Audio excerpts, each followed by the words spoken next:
One of the darkest details about Obito Uchiha isn't that he started a war, manipulated nations, and a group of elite shinobi into thinking that he was Mamoru Uchiha, or that he helped drive the world toward the brink of destruction. It's that for nearly 20 years, he never truly showed his face. Most villains wear masks to hide from other people or to protect themselves physically. Obito wore masks because he was hiding from himself, and the deeper you look into each mask that he wore throughout Naruto's manga, the more you realize they weren't just pieces of armor. They were stages of grief, stages of denial, stages of a boy desperately trying to run away from the reality that he could not accept as a grown man. Join me in today's newest Naruto Explained video essay where we take our second deep dive into Obito's character, this time focusing on the psychology of the man behind the mask after Ren's death and what each mask in of itself truly represents. When people talk about Obito's mask, the conversation usually stops at the design from my experience. The light gray mask, the orange mask, the white mask, the spiral pattern that you see, the eye holes. But Naruto as a series has always used visual symbolism to tell stories beneath the story. The phrase "a ninja must see through deception," it isn't just for the characters in universe, it's also for us as readers to take a deeper look beneath the surface. Kishimoto rarely draws something repeatedly without attaching meaning to it if you look into Naruto closely as a manga. This is especially true for Obito's mask after Ren's death. There's an emotional and disturbing pattern that is right up there with how Fujimoto in Chainsaw Man spent the entirety of part 2 deconstructing the main characters Mitaka and Denji. Every time Obito changes out those masks, he's changing identities, and by doing so, he's moving further away from who he truly is. And trying to move away from the real Obito, he's trying to convince himself that he's moving closer towards peace. The cruel irony is that he's doing the exact opposite. The first mask appears after Ren's death. In the official colored manga in volume 53, it's a light gray mask with black spiral patterns stretching toward a single eye hole. What's interesting is the mask itself in terms of the shape. Around the outer edges are 9 distinct points, one for each tail of the 9 tails itself, the target of Obito during a time where his pain was arguably at his rawest, given how close we still were to Ren's death and his Mangekyo Sharingan awakening at this point in the timeline. This is Kishimoto's most brilliant use of mask in my opinion, simply because of the simplicity behind it. 9 points, 9-tailed fox, the very creature Obito would unleash on Konoha. At first glance, that might seem coincidental, but symbolically it fits perfectly. Obito's entire worldview, it had just shattered. The boy who wanted to become Hokage died on that battlefield alongside Ren, where he cradled her dead body while sitting in a pool of the very blood that once pumped her body full of life. The person standing before Madara was a broken shell of himself. Anger had built up, and that anger ironically began to subconsciously formulate a target for punishment. That target was Minato, the man who Obito admired more than anyone else, his sensei who he shared a dream with of becoming Hokage. But Minato had finally achieved that shared goal of theirs. Minato, the man that many called the fastest man alive, and yet from Obito's perspective, that speed was nowhere to be seen when the boulder crushed him. That speed was nowhere to be seen when Ren died. In fact, when he was racing towards Ren's location, he outright demanded to know why was not the yellow flash on the battlefield. Minato, the yellow flash, the fastest man on the battlefield facing his enemies, and yet too slow when it mattered the most for the person who was an anchor to Obito's humanity. Everyone focuses on Obito slaughtering the Mist Ninjas, but more attention should be paid to the trauma and the break mentally that Obito had. He had a psychological shattering moment. He saw Kakashi, his best friend, kill Ren, yet after he went right after the Mist Ninja, and even after Obito had finished, he never killed Kakashi. That was our sign that deep down, Obito had been looking for someone else to blame. Kakashi might have used the jutsu to kill Ren, but in Obito's eyes, the sensei who failed to be there during a critical time yet again was the true person to blame. When he attacks Konoha using the Nine Tails, there's a tragic poetry to it. Kushina was Minato's wife. She was Kurama's Jinchuriki. By extracting extracting the Nine Tails from Kushina and using it to destroy the village, Kishimoto does something heartbreakingly brilliant. He's allowing Obito to symbolically inflict the same type of loss that he suffered onto Minato, the person he believes should have been there the night that Rin died. It was an eye for an eye. A broken heart for a broken heart. He couldn't get his happy ending with Rin, yet Minato got his with Kushina. He was Hokage. He had a wife that had given birth to their child. For a hurt soul, jealousy turns into bitterness, and bitterness turns into rage. The mask itself that Obito wore was now a declaration of revenge for the hurt soul that once belonged to the kind young boy who helped the elderly cross the street. However, it also revealed something else.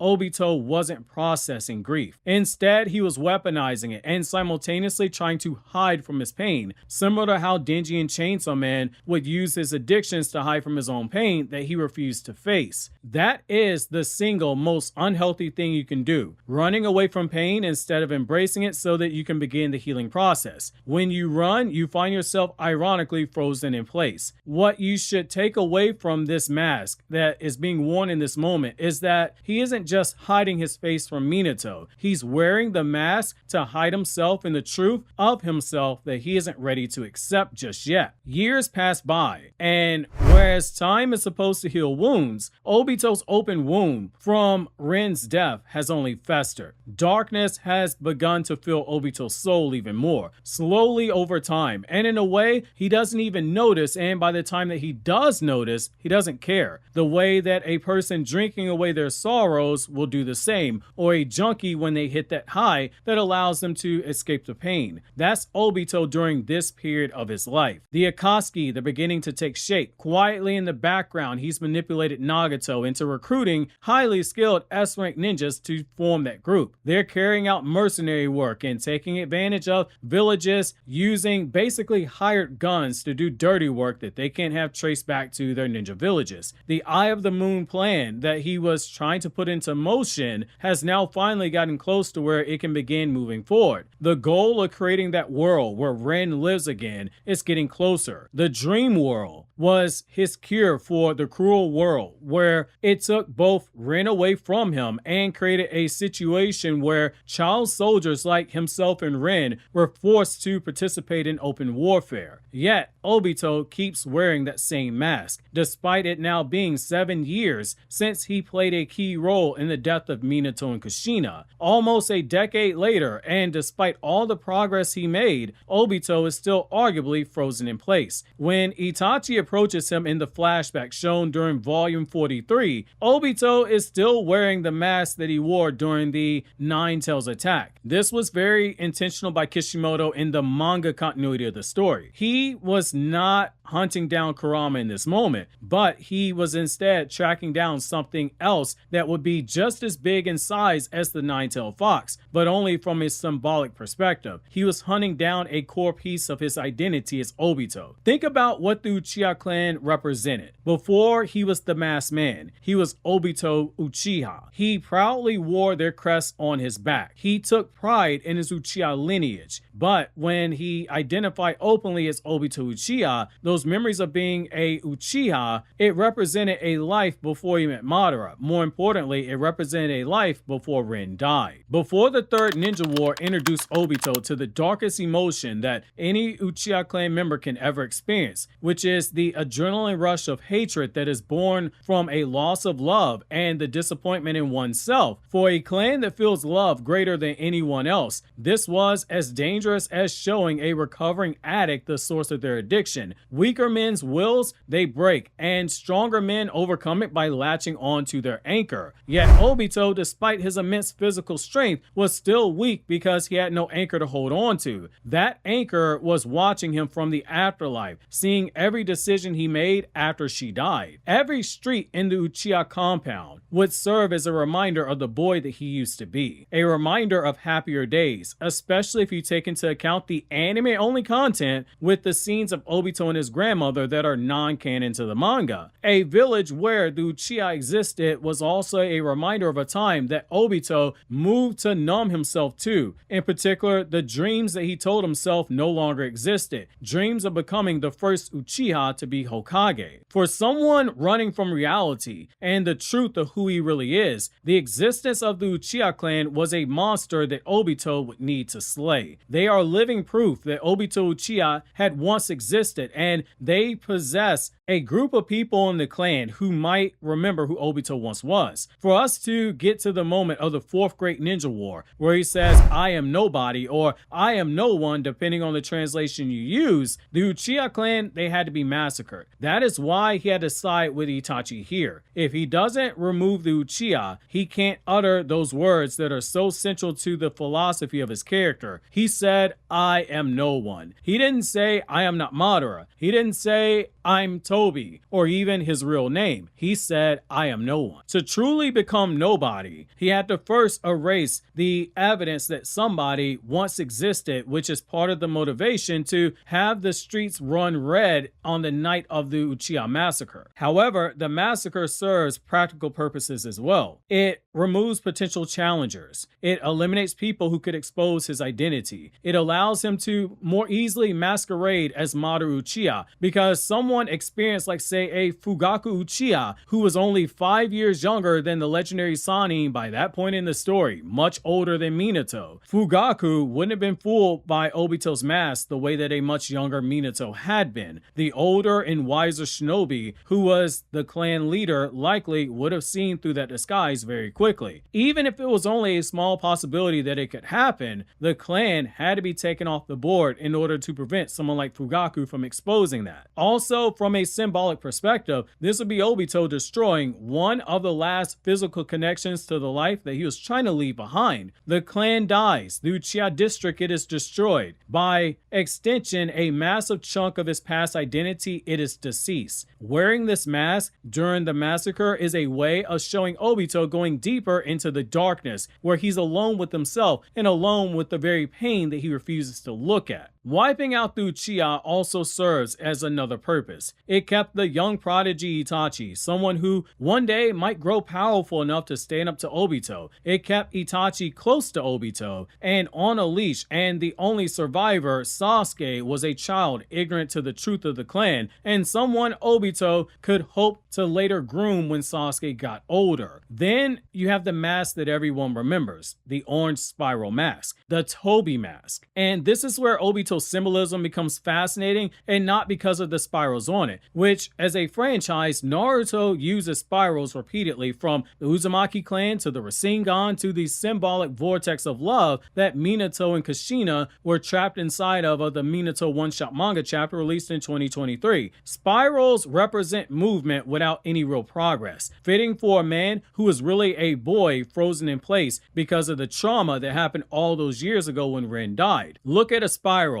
You keep circling the same point and returning to the same center. What did Obito's mask spiral towards? The Sharingan. The eyes that reflect the heart, and Obito's heart, it was broken. This mask isn't just helping Obito in hiding from the world. The world thought that Obito was dead. It remembered him as a hero, when in reality, Obito was hiding behind the mask, quietly becoming one of the biggest villains in the franchise. This mask's true purpose was helping Obito lie to himself. The boy who dreamed of becoming Hokage now pretends to be a fool via the Toby persona. The boy who wanted acknowledgement now acts like a clown that everyone is quick to dismiss. The boy who wanted genuine bonds now spends his time manipulating others, ironically a group of elite shinobi. Every aspect of Toby is an act. He's a troll, and that's exactly the point, because people running from reality rarely stop lying to others. More importantly, eventually they start lying to themselves, and they have to start believing their own lies in order to keep up the facade. It gets to the point where the line between reality and deception begins to fade fade. And for someone whose soul had been shattered into thousands of pieces, this is a both dangerous moment and a blessing, because somewhere inside of Obito's soul was still the boy who used to wear goggles, and that boy was stumbling around in the darkness and finding the first of those thousands of pieces to put together and make himself whole again. The reason we can say that is the design of the mask, in particular the color orange. In Japanese symbolism, orange is associated with knowledge and development, happiness and love. Look at where Obito is during this time period. He has accumulated tremendous knowledge under Madara, and he is pretending to be Madara. The Akatsuki have developed into a powerful organization. The Moon Eye plan, it is progressing. And most importantly, every step is bringing him closer to the fantasy that it consumed him for so long. Rin, the person who he loved, the person he was happiest with, the person who was at the center of every decision he made. Yet that again makes the spiral on the mask heartbreaking. That spiral is movement without escape, even as ironically his own Kamui Jutsu moves in a spiral and he can escape into his own private dimension, with a spiral constantly returning you to the center. And the Sharingan for Obito being where that center was, it was symbolically him returning back to Rin. His Sharingan awakened when he was trying to rescue Rin in the Third Ninja War. He trained his body in the hopes of afterwards using that Sharingan alongside Kakashi to better protect Rin. He awakened the Mangekyo Sharingan when he saw Rin die at the hands of Kakashi. Rin played a key role in him chasing the Moon Eye plan. In a way, you could argue that that blood red Sharingan of Obito's was a reflection of the blood embedded into his memory from the night that Rin died. Everything ultimately spiraled back to her. The Akatsuki, the Nine Tails attack, the Eye of the Moon plan, the war, the destruction, the suffering, everything that you could look at with Obito's character can be traced back to Rin. And that's what trauma does when you don't face it and eventually embrace it so that you can erase it. Trauma convinces those people who run from it that their entire life must orbit around the worst day that they've never experienced. Obito believes that he's moving forward. In reality, he's just circling the same wound over and over again, fooling the members of the Akatsuki while also, ironically, making a fool of himself. Then we reach that final mask, White Mask Obito. And this is where the symbolism becomes very painfully obvious, especially if you understand the multitude of meanings that the color white has in Japan. Most people immediately focus on the practical explanation. Two eye holes, Sharingan, Rinnegan, power scaling. One Sharingan to use Kamui and the other one to use all the hacks of the Rinnegan. And yes, that's true if you just look at it from the caveman style explanation. However, Naruto as a story is so rich with hidden symbolism meant to reward those who pick up on it. Symbolically, this version of Obito carries far more weight, and it's not because of power scaling. White in Japanese culture has multiple meanings. White is associated with funerals, with mourning, with death, but white is also associated with weddings and with Shinto priests and priestesses. White is associated with purity and with truth, returning to one's roots, with spiritual enlightenment. And when you look at the brilliant character that Kishimoto created, every single one of those meanings, they apply to Obito. Notice how his 10 Tails Jinchuriki form looks a lot like a priest. That's intentional. By this point, he is racing towards a world where he believes he can reunite with Rin, a world without winners and losers, where they don't have to be child soldiers and tools of a failed shinobi system. The woman who he would have wanted to spend his entire life with, the woman he would have wanted to start a family with after becoming Hokage, just like his sensei Minato did with Kushina. At the same time, he's racing towards a symbolic funeral of an identity that he created. He's wearing this white mask, and it's marching toward the moment where his Madara Uchiha persona is about to be killed off by Naruto. It's intentional narrative irony. The closer Obito gets to achieving his dream, the closer he gets towards confronting the truth. And that's where the two eye holes become very important. For years, Obito looked at reality through one lens. That Sharingan he kept hidden saw the following: pain and loss, and most importantly, it saw Rin. Now for the first time, he's being forced to see more than one perspective, forced to see not the past, but instead look at the present. That second eye is an eye that has the power of rebirth. As the third data book says, the Rinnegan, the wielder, can either be a god of destruction or a god of creation. In short, They can be a bringer of change if the user so happens to go down that route. Yet, the one who forces that change, it wasn't just Obito. It was Naruto and Kakashi, the two people who represented everything that Obito abandoned. Kakashi represented his past. Obito himself embodied the present. Naruto represented the future that Obito could have had. That's why Obito's memories and dreams had to be shown to Naruto in that Biju tug of war. One embodies the bond that he lost. The other embodies the person that Obito could have been. That's why the mask ultimately has to break, ironically, with a jutsu that moves in a spiral. Kishimoto could have had Naruto break that mask with anything. A fist could have worked since Obito was off guard. However, he chose a jutsu that moves in a spiral to destroy a spiral mask of Obito's. Spirals return towards the center, but by breaking that mask using the Rasengan, Naruto was forcing Obito to return to the center that he had been avoiding the entire time, the real Obito Uchiha, which is why the very next chapter had to open up with Obito Uchiha being shown running, and the end of the chapter, the only word that is spoken in present day dialogue, the entire chapter, was the word Obito. Naruto destroyed the final barrier that was separating Obito from reality. Notice what happens afterwards. Obito becomes extremely desperate to break Naruto, not to kill him. He and Madara could have easily teamed up and overwhelmed Naruto, Killer Bee, Might Guy, and Kakashi, especially with the latter three being extremely visibly tired at this point in time. Instead, he wanted to break Naruto Uzumaki because Naruto had accomplished something no enemy ever managed to do. Naruto exposed the lie of Tobi, the lie of Madara. Instead, he forced Obito to look in the mirror at the truth he didn't want to see. Naruto proved that Obito never stopped being Obito Uchiha, and by breaking that mask, he started forcing those open wounds to begin healing even when Obito kept resisting, long after that Biju tug of war ever happened. That the boy who wanted to be Hokage was still alive beneath every mask, and as he watched Naruto overcome everything Obito threw at him, part of Obito began to realize the truth, and it terrified him. Because he knew subconsciously if Naruto was right, then everything that Obito had built his life around, it was all wrong. That's why the Biju tug of war hits the way that it did. Naruto entered Obito's consciousness. He saw his memories, he saw his pain, he saw his dreams, he saw his regrets. And instead of condemning him, Naruto understood him. When Obito tried to argue against the king of Talk no Jutsu, Naruto literally punches him in the mouth and gives him a tongue lashing that Minato outright said, hey, he got that from his mother. That moment mattered because Naruto represented what Obito could have become, and he was forcing Obito to face himself. Subconsciously, you could argue that Obito spent decades convincing himself that nobody could understand the true depth of his suffering, and yet he also never gave anyone the chance to do so because he was hiding behind each of his masks. In a way, you could view those masks as being subconscious cries for help. Naruto shattered that entire illusion that Obito clinged to, and that's why Obito's final mask being white matters so much. White represents enlightenment, purity, truth, the sacred colors associated with spiritual cleansing. The mask, it finally broke, the lies broke, the illusions broke, and finally, for the first time since Rin died, Obito was forced to stop running. The tragedy of Obito wasn't that he wore masks, it's that he spent so long hiding behind them that he forgot where the mask ended and where he truly began. Every mask represented a new excuse, a new identity, a new lie. Madara, Tobi, nobody. Everything except Obito Uchiha. Because being Obito meant accepting a reality he couldn't bear. Rin was gone. That life wasn't fair. That grief couldn't be undone. That some wounds they couldn't fully heal. But that's why Naruto had to meet Obito in this way. Not because Naruto had the stronger jutsu, not because Naruto hit harder. Naruto won out ultimately because he accepted the truth that Obito spent decades trying to escape. That is why Naruto had to undergo the waterfall of truth. He could not do this to Obito had he not faced this hatred inside of himself. Naruto understood that the world hurts, that people die, that dreams collapse, that hearts can break. But real maturity isn't pretending that those things never happen. Real maturity is learning how to keep moving forward despite them, which is why the moment that Obito's final mask shattering wasn't actually the moment he lost. It was the moment where he finally became free, and that is why when he goes to the afterlife, he is able to meet defeat Rin, and he's able to